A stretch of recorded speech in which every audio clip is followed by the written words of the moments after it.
मकर संक्रांति में सबसे ज्यादा लोग व्रत, जप, तप, तीर्थ में जाके स्नान करते हैं। तीर्थ में जाके स्नान करने के पीछे भी हम राजा भगीरथ जी को यहाँ पे याद करते हैं। भगीरथ जी यानी कि मर्यादा पुरुषोत्तम रामचंद्र भगवान के जो पूर्वज है। भगीरथ जी ने अपने सारे पूर्वजों की सदगति के लिए गंगा जी को देवलोक से पृथ्वीलोक पे कठोर तपस्या करके उनको यहाँ पे अवतरित कराई थी। ऐसा माना जाता है कि मकर संक्रांति के पर्व के दिन ही भगीरथ जी के पीछे चलते चलते माँ गंगा पृथ्वी ऊपर प्रवाहित हुए थे और कपिल मुनि के आश्रम से होकर माँ गंगा हमारे पूर्व तट के महासागर में उनका मिलन हो जाता है, जिसे हम आज बंगाल में गंगा सागर कहते हैं। और इनके कारण जहाँ जहाँ पर गंगा आदि तीर्थ नदियाँ है वहाँ पे लोग भक्तजन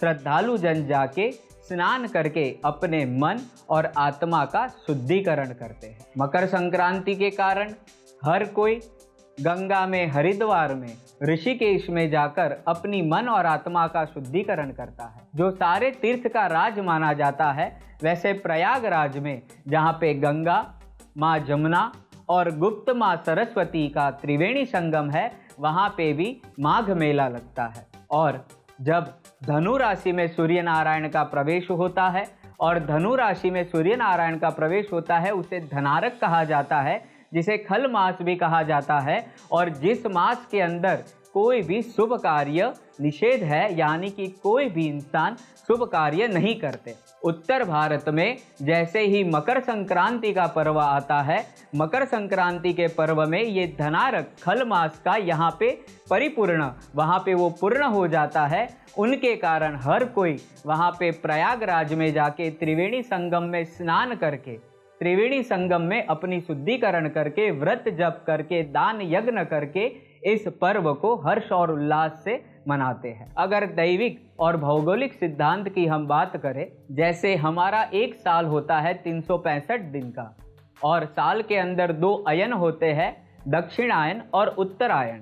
दक्षिणायन और उत्तरायण, उत्तरायण यानी कि देवताओं का दिन और दक्षिणायन यानी कि ऐसा कहा जाता है कि देवलोक में तब रात्रि होती है और जो आसुरी तत्व है, जो दैत्य है, जो राक्षसी तत्व है, निशाचर लोग हैं, उनका दक्षिणायन में प्रभाव और शक्ति बढ़ जाती है, क्योंकि देवलोक में रात्रि होने के कारण देवताओं की शक्ति तभी क्षीण हो जाती। और जैसे ही उत्तरायण आता है और उत्तरायण आने के कारण देवलोक में दिन यानी कि सूर्योदय होता है और दिन का प्रारंभ होता है, उनके कारण देवताओं की शक्ति भी बढ़ जाती है, देव कार्य बढ़ जाते हैं, धार्मिक आस्था और धार्मिक श्रद्धा भी बढ़ जाती है।